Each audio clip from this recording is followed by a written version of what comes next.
Hello students, जय हिंद। This is Deepak and welcome to Gagan the deserving India. So guys, आज का जो ये टॉपिक है ये बहुत ही ज़्यादा इंपॉर्टेंट रहेगा। जैसे कि आपको पता है, क्रिटिकल मिनरल्स इन इंडिया। ठीक है, तो ये क्यों अपडेट, क्यों करंट में चल रहा है, और साथ में ये आपका ज्योग्राफी एंड एनवायरमेंट का भी जो है वो एक सब पार्ट है। तो आज हम इसको डिस्कस करेंगे डिटेल में, कौन कौन से क्रिटिकल मिनरल्स होते हैं इंडिया में, ठीक है, और क्या इनकी जो है वो एडवांटेज है, क्या इनकी इंपॉर्टेंस है, और कहाँ कहाँ जो है वो ये यूज होते हैं, और क्या क्या चैलेंजेस जो है वो इंडिया को फेस करने पड़ रहे हैं इनकी एक्सप्लोरेशन एंड प्रोडक्शन के लिए। तो आज ये सब कुछ जो है वो आपको इस वीडियो में देखने को मिलेगा, तो बने रहे लास्ट तक, क्योंकि वीडियो बहुत ही इंपॉर्टेंट होने वाली है। देखिए, क्रिटिकल मिनरल्स ऑफ इंडिया, सबसे पहले ये करंट में कैसे है और क्यों है। तो जो सेंटर है, यानी कि सेंट्रल गवर्नमेंट है, उन्होंने क्या कर दिया, डिक्लेयर कर दिया विनिंग बिडर्स को for mining rights in 6 blocks of critical minerals, कि जहां पे क्रिटिकल मिनरल्स पाए जाते हैं उनके 6 ब्लॉक में जो विनिंग बिडर्स हैं उनको माइनिंग राइट्स जो है वो दे दिए, उनको डिक्लेयर कर दिया। ठीक है, तो दैट्स वाई ये जो है वो न्यूज में चल रहा है, क्रिटिकल मिनरल्स जो है वो आपका करंट में चल रहा है। अब अगर हम बात करें क्रिटिकल मिनरल्स कौन से मिनरल्स होते हैं, तो देखो, क्रिटिकल मिनरल्स वो मिनरल्स होते हैं जो कि बहुत ही एसेंशियल है, बहुत ही ज्यादा जरूरी है। किस लिए? कंट्री की या वर्ल्ड की economic development and national security के लिए, क्योंकि ये कुछ ऐसी जगहों पे यूज होते हैं जो देश के लिए, देश की तरक्की के लिए बहुत ही ज्यादा जरूरी रहते हैं। अब हम देखेंगे भी कि क्रिटिकल मिनरल्स कौन से होते हैं। और देखिए, यहाँ पे जो लैक ऑफ अवेलेबिलिटी है इन मिनरल्स की, जो कि उसको एक्सट्रैक्शन और प्रोसेसिंग में जो है वो इंडिया को फेस करनी पड़ रही है, इसकी वजह से क्या हो रहा है कि जो हमारी सप्लाई चेन है वो डिस्टर्ब हो रही है। ठीक है, सप्लाईज में डिसरप्शंस हो रही हैं, और इंडिया जो है वो लगभग 100% जो है वो दूसरे कंट्रीज पे डिपेंडेंट है इंपोर्ट के लिए। ठीक है, इन क्रिटिकल मिनरल्स के। अब अगर हम बात करें क्रिटिकल मिनरल्स कौन कौन से होते हैं, तो मेनली जो क्रिटिकल मिनरल्स है वो ये हैं, आपको यहाँ पे दिख रहा होगा स्क्रीन पे, antimony, beryllium, bismuth, cobalt, copper. Majorly ये बहुत ज्यादा इंपॉर्टेंट है, कोबाल्ट एंड कॉपर। ठीक है, उसके ग्रेफाइट, तो ये सारे जो हैं वो आपके, जैसे निकल है, निकल is also one of the important critical minerals, phosphorus, potash. ठीक है, तो ये कुछ क्रिटिकल मिनरल्स हैं जो कि बहुत ही ज्यादा इंपॉर्टेंट रहते हैं।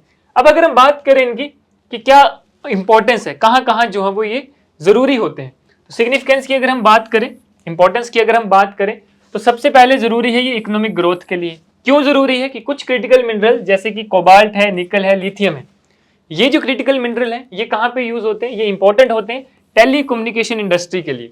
जो हमारे मोबाइल फोन है, हम लैपटॉप यूज करते हैं, पीसी यूज करते हैं, वहां पे ये सारे मिनरल्स जो है वो यूज होते हैं, टेलीकम्युनिकेशन।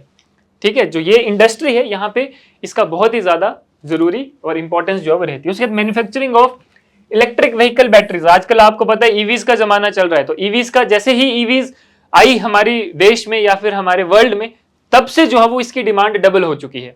हालांकि पहले तो पेट्रोल डीजल की गाड़ियां चलती तो उस टाइम इतनी डिमांड फिर भी नहीं होती थी, लेकिन जब से इलेक्ट्रिक व्हीकल्स आई हैं तब से इनकी डिमांड बढ़ गई है। डिमांड तो बढ़ गई लेकिन प्रोडक्शन क्या है, कम है, जिस वजह से हमें क्या करना पड़ता है, दूसरी कंट्री से इंपोर्ट करवानी पड़ती है, जो कि हमारे लिए कॉस्टली पड़ती है। ठीक है, तो इकोनॉमिक ग्रोथ ये हो गया। उसके बाद देखिए, तो as per the international energy agency, ठीक है, आईईए के हिसाब से जो लिथियम की डिमांड है वो 30% तक बढ़ गई 2023 में। ठीक है, और followed by nickel, cobalt, graphite and rare earth element which so an 8 to 15% of growth. उसके बाद अगर हम बात करें, इन सबका जो पैक्ट बनता है वो लगभग $325 बिलियन के अराउंड बनता है। ठीक है, देखिए ये हम बाहर से इंपोर्ट करवा रहे हैं, है ना, इसलिए हम बोलते हैं कि इंडिया में जो इलेक्ट्रिक व्हीकल है वो थोड़ी सी कॉस्टली भी है as compare to other CNG या पेट्रोल व्हीकल्स। क्यों? क्योंकि जो उसके मिनरल्स, जो एसेसरीज यूज हो रही हैं वो हम दूसरी कंट्री से इंपोर्ट करवा रहे हैं। लेकिन जब इंडिया खुद इसको प्रोडक्शन इसकी प्रोड्यूस करेगी तो ऑब्वियसली जो रेट है वो भी थोड़ा कम होगा ईवीज का, है ना। उसके बाद क्लीन एनर्जी की अगर हम बात करें, इकोनॉमिक ग्रोथ हो गया, क्लीन एनर्जी की बात करें, तो जो रेयर एलिमेंट्स हैं जो क्रिटिकल हैं वो ग्रीन टेक्नोलॉजी में यूज होते हैं, जैसे कि आपके सेमीकंडक्टर्स हैं, सोलर पैनल्स हैं, विंड टर्बाइंस हैं। ठीक है, तो यहाँ पे जो है वो आपके ये क्रिटिकल मिनरल्स यूज होते हैं। उसके बाद अगर हम बात करें तो देखिए 2040 तक जो डिमांड है कॉपर की वो लगभग 50% बढ़ जाएगी, वैसे ही निकल, कोबाल्ट और अदर अर्थ एलिमेंट की भी। अब अगर हम बात करें world goal to limit global warming to 5 degree Celsius in the net zero emission scenario वो translate into very rapid growth in demand for these minerals. ठीक है, कि जैसे जैसे अगर हमने बोला है कि 2070 तक इंडिया जो है नेट जीरो एमिशन अचीव करेगी, तो वो तो इसी वजह से अचीव होगा जब हम क्लीन एनर्जी प्रोड्यूस करेंगे, यानी कि सोलर एनर्जी प्रोड्यूस करेंगे, विंड एनर्जी प्रोड्यूस करेंगे। जब हम सोलर और विंड एनर्जी प्रोड्यूस करेंगे या उनकी जो प्रोडक्शन उसको बढ़ाएंगे तो वहां पे क्या रिक्वायरमेंट होगी, वहां पे इन मिनरल्स की रिक्वायरमेंट होगी। मिनरल्स की रिक्वायरमेंट होगी तो जो डिमांड होगी वो राइज करेगी, डिमांड तो राइज करेगी लेकिन प्रोडक्शन कम हो रही है ना। तो ये सब चीजें जो है वो हमें देखनी है। उसके बाद नेशनल सिक्योरिटी और डिफेंस में जो है वो यूज होता है, जैसे कोबाल्ट है तो कोबाल्ट हमारा मिलिट्री टेक्नोलॉजी में यूज होता है, जैसे कि स्मार्ट बॉम्ब्स हैं, एयरक्राफ्ट है, ठीक है, या फिर मिसाइल्स हैं, तो वहां पे जो है वो हमारा ये क्रिटिकल मिनरल कुछ यूज होते हैं। तो ये है इनकी इंपॉर्टेंस। इंडिया की बात करते हैं, इंडिया का क्या सिनेरियो है, तो देखिए इंडिया जो है टोटली रिलाई करता है इंपोर्ट्स पे, दूसरी कंट्रीज पे, ठीक है, कि हम दूसरी कंट्री से जो है वो लेंगे। जैसे कि अगर हम सिल्वर एंड कोबाल्ट की बात करें तो सोर्स हमारा क्या है, चाइना, हम चाइना से इंपोर्ट करवाते हैं, ठीक है। और इंडिया की बात करते हैं, lack of ready reserves of critical minerals has resulted in 100% import dependence, यानी कि हमारे पास ऐसे रिजर्व्स ही नहीं है जो कि रेडी टू यूज हैं इन क्रिटिकल मिनरल्स के लिए। दैट्स वाई हम क्या करते हैं, लगभग 100% जो है वो इंपोर्ट पे जो है वो डिपेंडेंट है, जैसे कि लिथियम, कोबाल्ट, निकल हो गए, ठीक है। उसके बाद हम क्रिटिकल मिनरल्स इन इंडिया की बात करें, कहां कहां पे जो है वो ये पाए जाते हैं, मेनली कौन कौन सी जगहों में जो है वो पाए जाते हैं। तो देखो India holds 11% of the world deposit of ilmenite, जो कि मेन सोर्स है टाइटेनियम डाइऑक्साइड का, तो लगभग 11% जो है वो होल्ड करता है।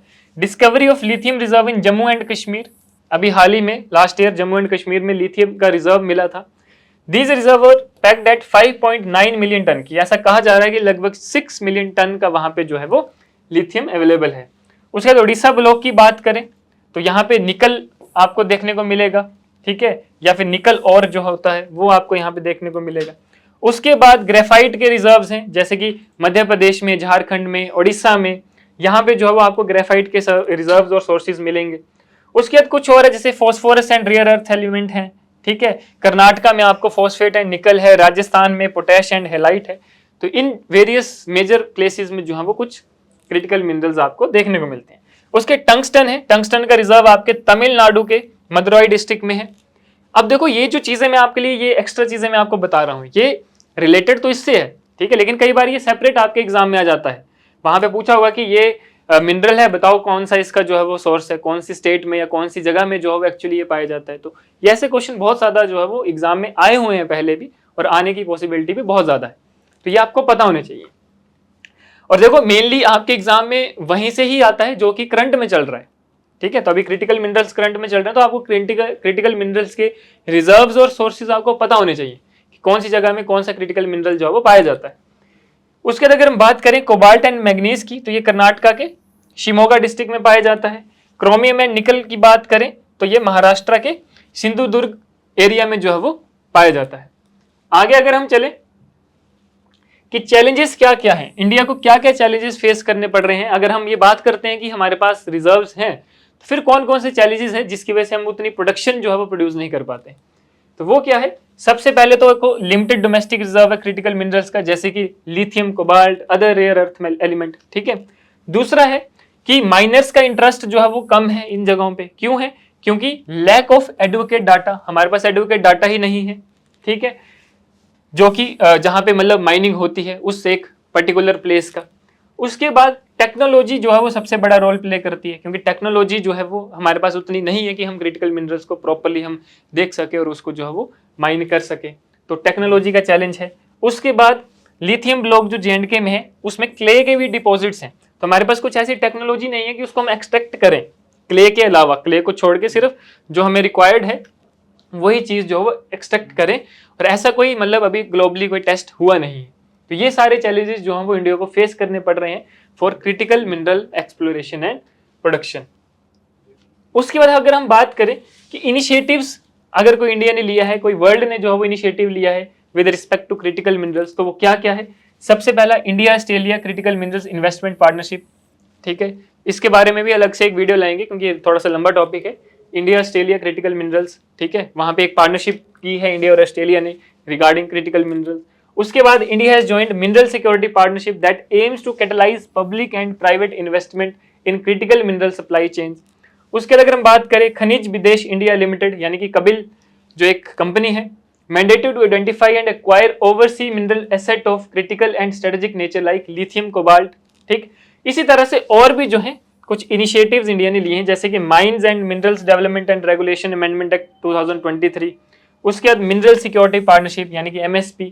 तो ये सारे जो इनिशिएटिव्स हैं वो इंडिया ने लिए हैं, और कई बार इंडिया ने अपने नेशनल लेवल पे लिए हैं और कई बार इंटरनेशनल लेवल पे लिए हैं, यानी कि अनदर कंट्रीज के साथ जो है वो पार्टनरशिप करी। तो ये सारे इनिशिएटिव, ठीक है, with respect to critical minerals. अब एक एक इनिशिएटिव को अगर हम डिस्कस करें तो एक एक अलग अलग वीडियो जो है वो इस पे बनती है, तो वो भी हम आपके साथ डिस्कस करेंगे, ठीक है। तो फिलहाल के लिए ये जो हमने अभी तक डिस्कस किया ये आपके एग्जाम के लिए बहुत ही ज्यादा इंपॉर्टेंट है।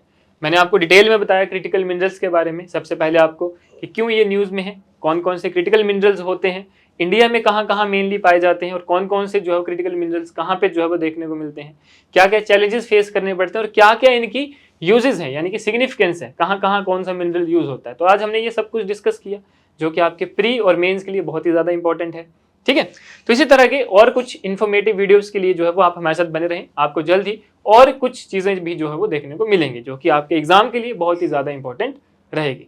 तो गाइज मिलते हैं नेक्स्ट वीडियो में कुछ और इन्फॉर्मेटिव फैक्ट्स एंड नॉलेज के साथ, तब तक के लिए धन्यवाद, जय हिंद।